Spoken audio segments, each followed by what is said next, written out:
everyone. My name is Ray Merriman. I'm the president of the Merriman Market Analyst, MMA Incorporated. I'm also the founder of the MMTA, the Merriman Market Timing Academy.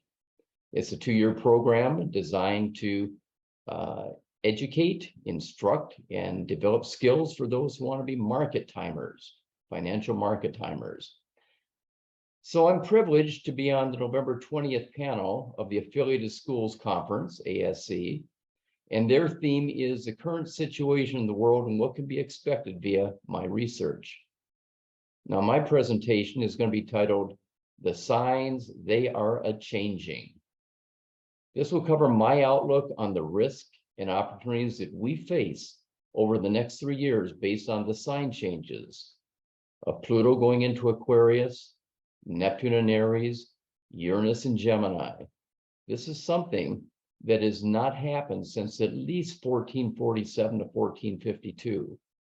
So I look forward to seeing many of you then as I outline this unique period in world history and what it means to our future.